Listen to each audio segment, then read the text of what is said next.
Okay, so let's have a little conversation. This is going to be a series that I'm calling the current conversation. It's going to be things that I think are trending now and like things that people have been asking me, things that are coming up just in conversation in general. All right, so the first thing today is the topic of this wonderful drink that we have right here, which is Monster or any energy drink of that sort.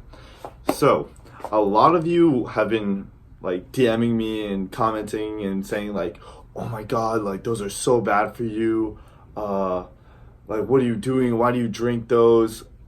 And I am coming on here to state for the record what is actually true about all of these energy drinks in comparison to coffee in general, right?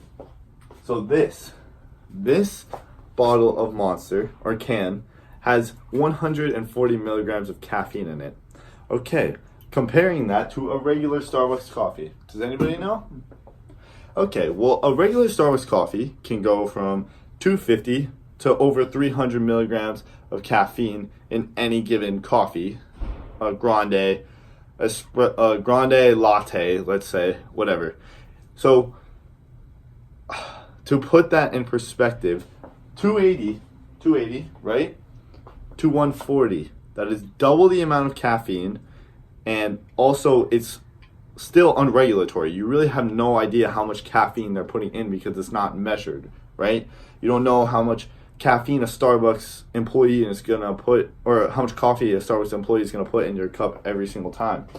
Another thing is this: when you have these energy drinks, they also offer extra vitamins, vitamin B6, B3, B5, B12, sometimes vitamin D if you so give it that. But my point in saying all this is that before people go out and judge something, they should do research behind it, right?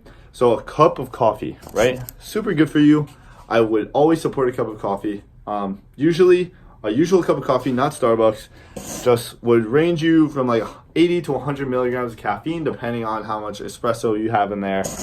How much milk you put in really makes a difference. But my point in saying that is coffee, it is good to prevent you from Alzheimer's, Parkinson's, type 2 diabetes. It helps muscle growth. So I think it cuts down muscle pain by 48% or something like that when muscles are growing. So if you work out or you go to the gym consistently, of course that'd be something good for you. One thing another people say about Monster in general or any other energy drink is that it elevates your heart rate. So I came on here to talk about that. I have taken a Monster, right? My usual heart rate is around 60 BPM, right? So we're just gonna let this measure for a second.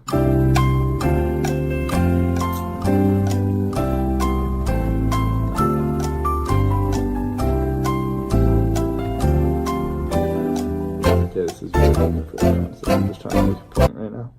57 BPM. That means there's no elevated heart rate right now. I'm exactly the same as I would be if I didn't drink a Monster. Okay, keep that in mind. Then another thing people want to say is, oh, there's artificial flavors in there. And yeah, I'll agree with them on that. There's artificial flavors in there. And yes, the acid that they use in it is not good for your teeth, but that's not the conversation. We're not talking about how good it is for your teeth or not. We're talking about how good it is for your health and your heart in general.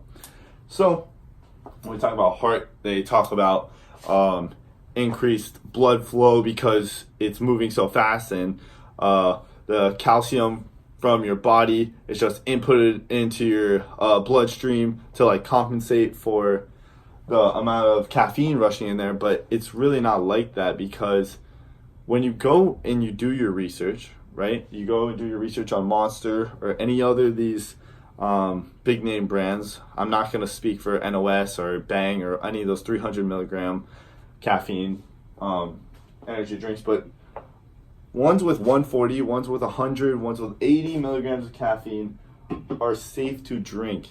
The reason that they get such a bad rep and such a bad name is because First, it's just like word of mouth.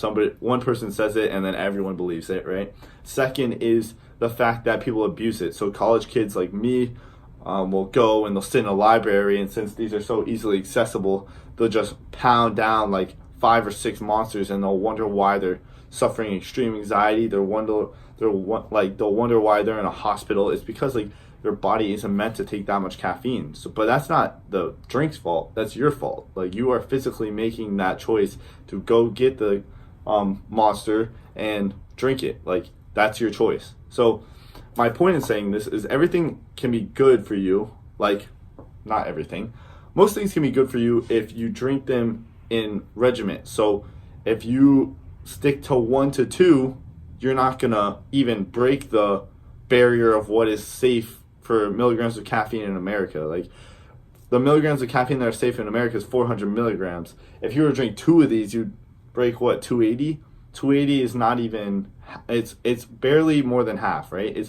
Okay, let's say it's 3/4 of what you're gonna get of your daily intake. And personally, I don't even need 2, and I drink those almost every day. So again, this is not me being like an activist for energy drinks or anything, but I'm just clearly stating a point, saying that yes, they are not bad for you when you drink them in regiment. Everyone just assumes that, oh, because he drinks energy drinks, he's gonna die sooner. Like, that makes absolutely no sense. However, I would say that these should be used in regiment. They should be used not every single day. They should be used every other day, every other week, depending on how high your caffeine tolerance is.